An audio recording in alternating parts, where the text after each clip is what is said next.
Bienvenue à tous dans cette nouvelle édition de ETV Newsweek. Voici les titres.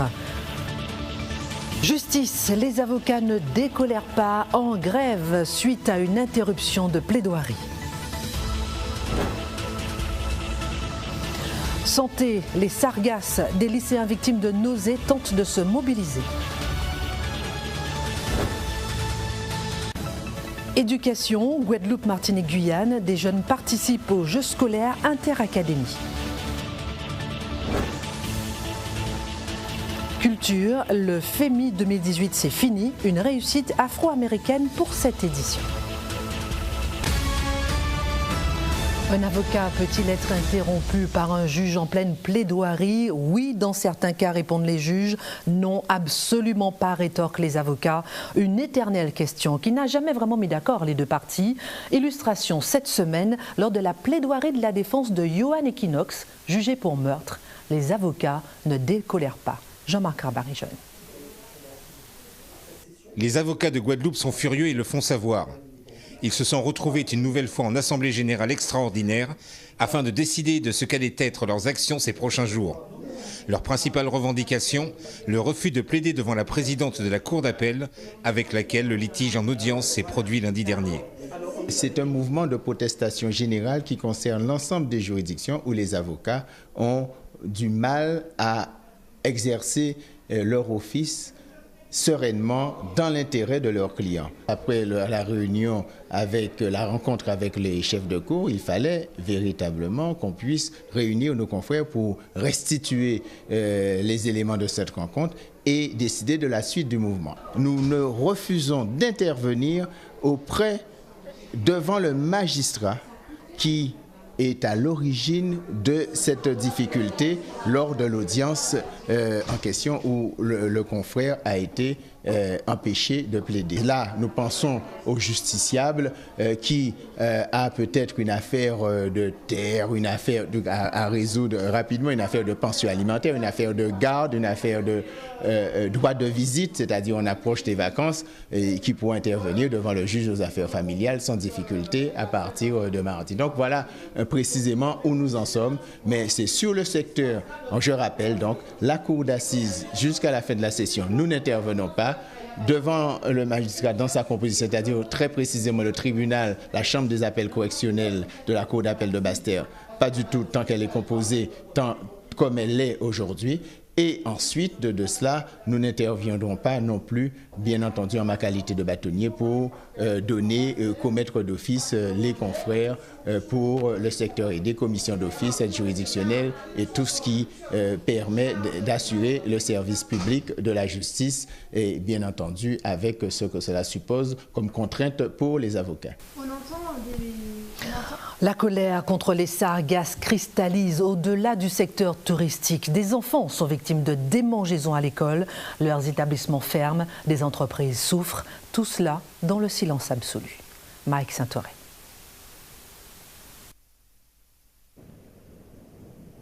La Guadeloupe, les Saintes, la Désirade, personne n'échappe aux sargasses. Ce phénomène, souvent associé aux activités touristiques, n'épargne cependant personne. Ce lundi, le recteur visitait plusieurs établissements scolaires de Sainte-Anne, victimes à distance de ces sargasses. La visite du recteur m'a apporté un peu d'assurance parce que je suis interpellée par les parents qui demandent qu'est-ce qu'on fera pour les sargasses qui sont très mauvais. Par exemple, aujourd'hui, nous avons 24 absents sur 223 élèves. Donc, il faudrait trouver une solution. Nous avons des enfants qui sont souvent malades, maux de tête, vomissements, maux de ventre, démangeaisons, les yeux gonflés. Donc, les parents sont inquiets. Oui, les enfants, même les petits, disent ça sent mauvais à l'école, ça sent mauvais à l'école, parce que nous avons des regards où les odeurs sortent par les regards. Donc, Des rougeurs, des irritations, les yeux qui gonflent. Dans cette école de plus de 200 élèves, plus de 10% sont aujourd'hui absents à cause des gènes occasionnés. Je crois fermement que la solution ne se trouve pas quand les algues ont échoué, c'est-à-dire dans la collecte des algues et ensuite les entassements de ces algues dans certaines zones, mais ça passe bien par une collecte en mer et c'est la solution qu'il faut mettre en œuvre actuellement. Parce que tant qu'on n'aura pas mis cette solution-là, nous n'allons pas pouvoir gérer l'arrivée des algues qui sont de plus en plus denses et de plus en plus nombreuses. Avec des enseignants aussi perturbés que les enfants, la sérénité des citoyens s'évapore pendant que les sargasses continuent de s'installer. L'île est toujours dans l'attente d'une action du gouvernement. Toujours concernant les sargasses à Petit-Bourg, des lycéens refusent de rester les bras croisés. C'est ce que nous explique Mike Saint-Auré.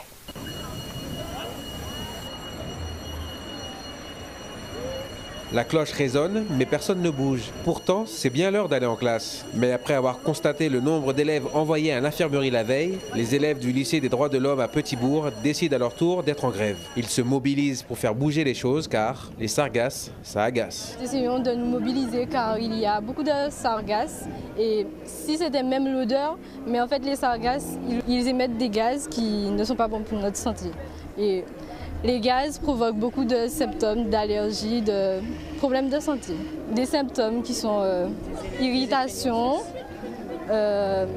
vomissement, évanouissement, nausées, plein de trucs qui sont dus aux sargasses.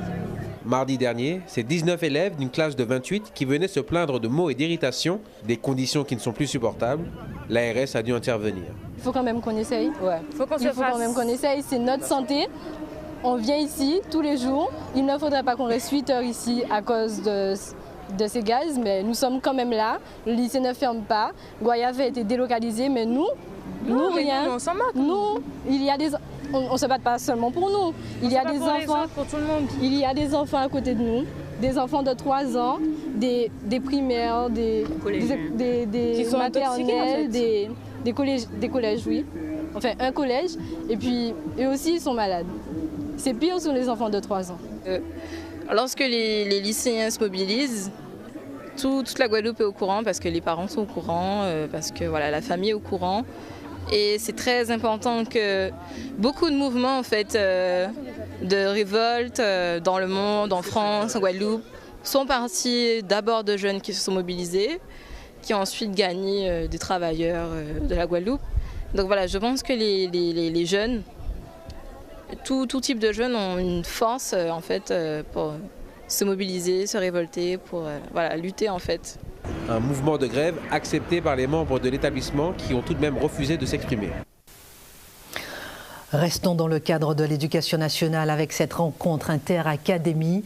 Les élèves de la Martinique, de la Guyane à la rencontre de la Guadeloupe. Tout cela autour du sport. Jean-Marc Rabarijeune. Comment ça se passe? Vous l'entendez vous-même, ça se passe très bien. C'est 3 délégations qui sont réunies, il y a 180 athlètes, 25 établissements représentés et sur toutes les épreuves proposées par l'athlétisme. Les qualifications pour le championnat de France ont déjà eu lieu auparavant. Là, c'est plutôt une réunion interacadémique pour pouvoir se rencontrer, échanger et partager des bons moments sportifs. Au-delà de la journée d'athlétisme ici, on a également de l'escrime, du surf, du kayak, de la natation, du badminton, du tennis de table. Donc il y a un panel d'activités sur la Guadeloupe, mais également en Martinique. On a d'autres sports, notamment les sports collectifs qui sont représentés là-bas.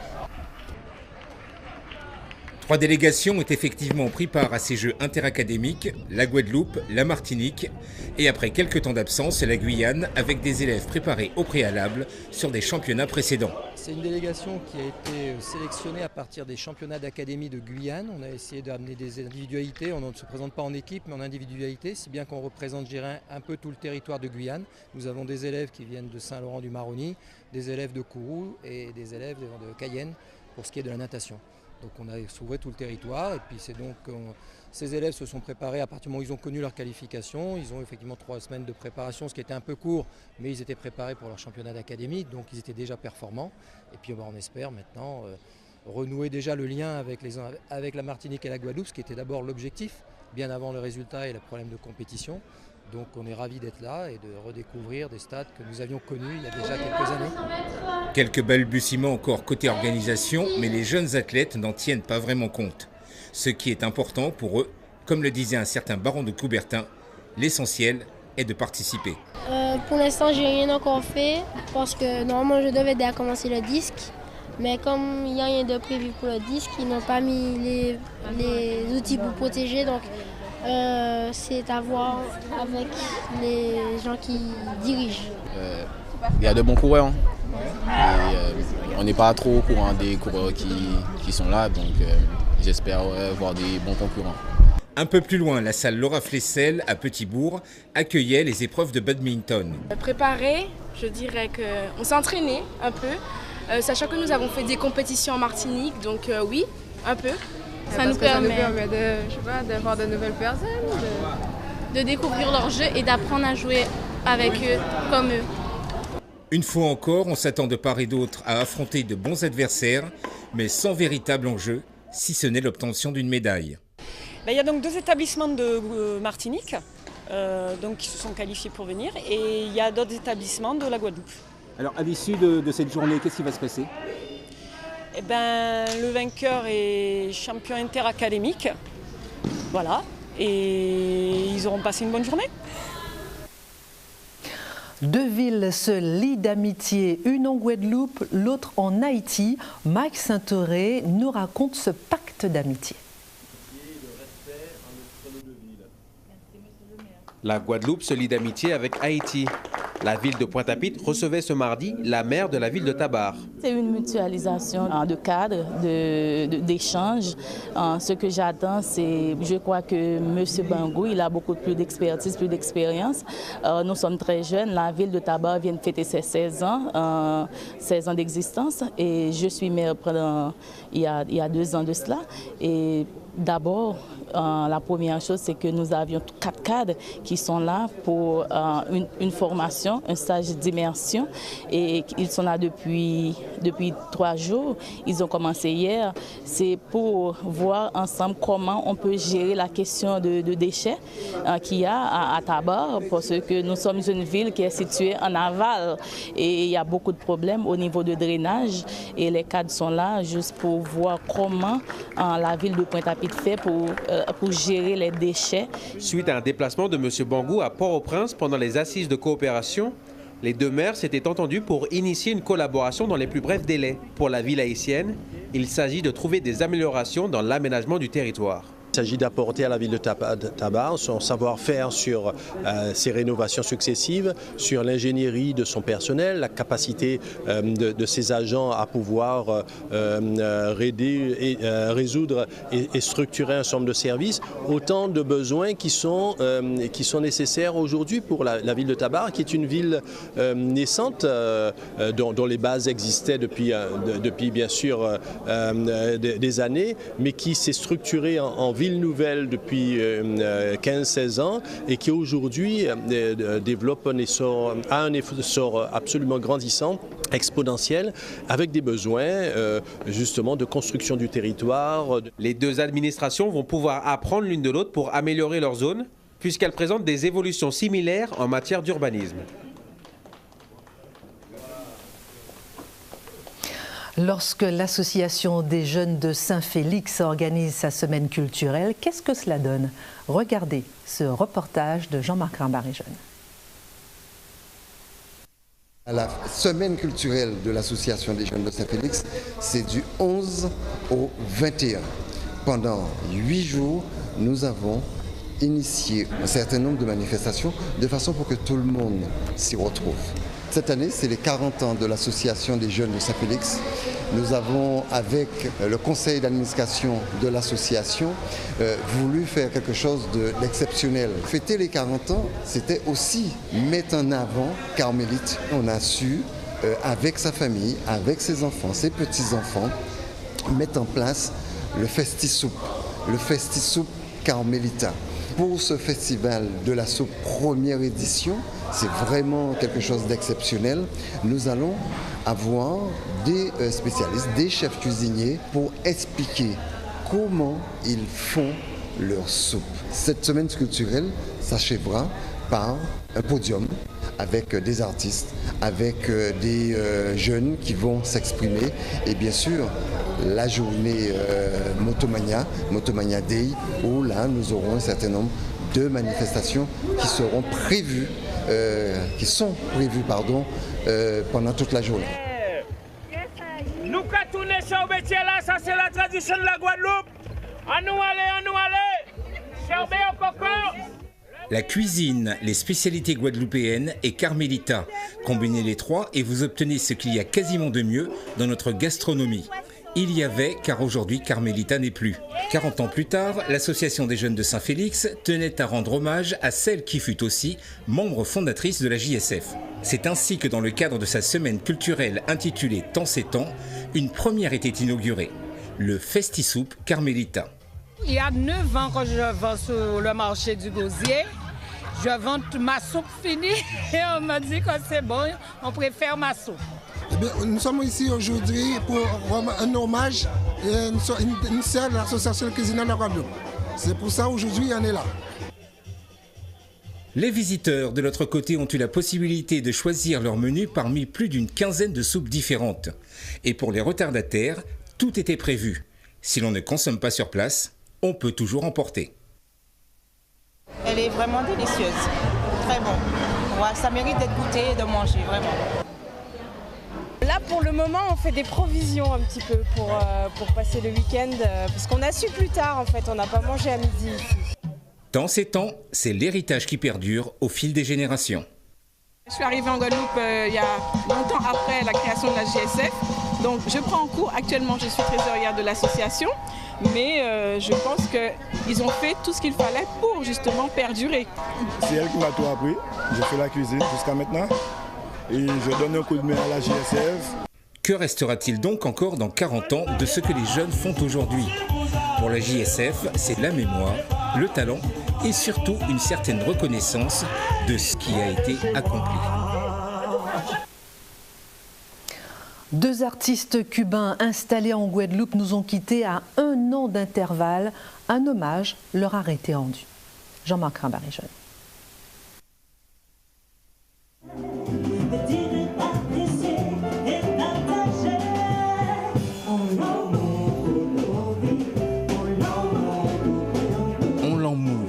Un message que délivrait la chanteuse Chabela et son compatriote d'origine cubaine, Juan Alberto Castellanos, tous deux aujourd'hui disparus.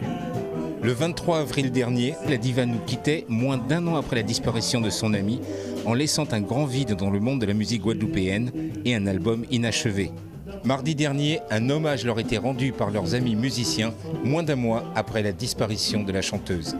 Chabela et Juan Alberto Castellanos, c'était la musique cubaine dans tout ce qu'elle a de talent et de rigueur. Ce sont ceux qui les ont côtoyés de près de leur vivant qui en parlent le mieux. J'ai eu la chance de côtoyer Chabela et également Juan. Nous avons passé de très bons moments ensemble. Et puis jouer aux côtés de grands artistes comme ça, je pense que vraiment on ne peut se sentir que mieux.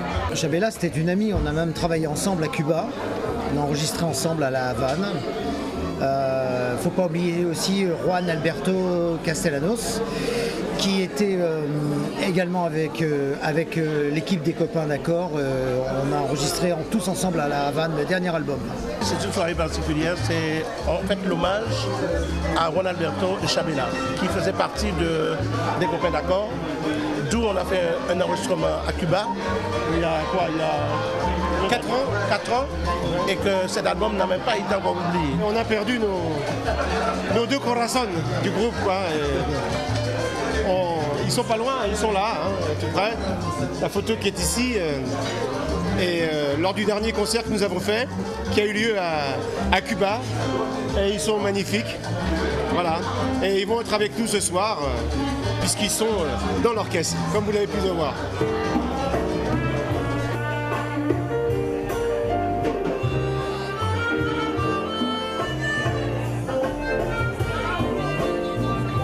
Le public qui s'est déplacé pour l'occasion de cet hommage au gosier était ravi d'avoir pu écouter de nouveau les succès de ceux que l'on appelle désormais ces chers disparus.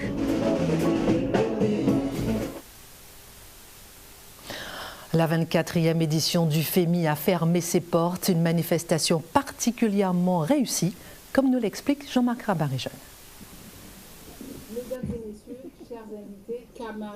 La 24e édition du FEMI vient de s'achever.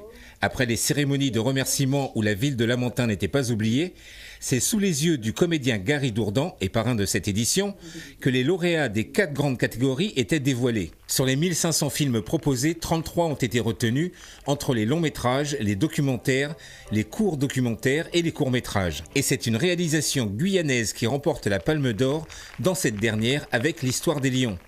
Un film fiction récompensé 2 fois, par le prix du jury et par le prix lycéen. À travers le mouvement de mars 2017, on s'est dit quel était notre apport, qu'est-ce qu'on pouvait faire pour donner une impulsion à notre département, la Guyane.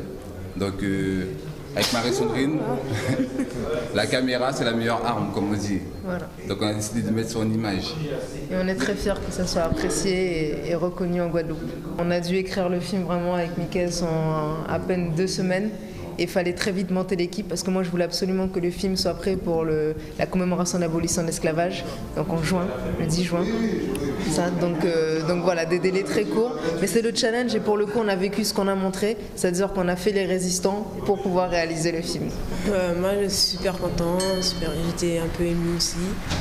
Je remercie le jury de nous avoir primé meilleur court-métrage. Autre prix, celui du documentaire long attribué à un Guadeloupéen. Ne tirez pas sur les enfants de la République. L'histoire nous ramène en mai 67 lors des événements. Franchement, ça fait toujours plaisir de recevoir un prix parce qu'on se dit j'ai galéré, mais je comprends pourquoi j'ai galéré, puisqu'on est légitimé par nos pairs, en fait, des gens qui travaillent dans le cinéma, et puis ça permet aussi de se rencontrer, d'échanger. Je trouve ça vraiment, vraiment cool, quoi. Le prix du long métrage pour une réalisation haïtienne avec Kafou. Travailler en Haïti, faire des tournages en Haïti, c'est très compliqué. Donc j'ai reçu le grand prix FEMI pour long métrage et donc ça me fait énormément plaisir et ça me donne le courage de continuer à faire notre prochain film que l'on tournera justement en janvier prochain. Et enfin, le prix du documentaire court revenait à un autre Guadeloupéen avec Kakosbar, une véritable surprise pour le réalisateur. Moi, tout d'abord, émotion, je ne savais pas quoi faire. Je ne savais pas s'il fallait que j'aille chercher mon prix ou pas. J'étais un peu scotché. Assez content de moi, content de cette décision. Maintenant que cette 24e édition s'en est allée, les jurys de l'an prochain s'attendent à avoir un peu plus de compétences techniques, avec toujours autant de sensibilité dans les œuvres. C'est la fin de cette édition. Merci de nous avoir suivis.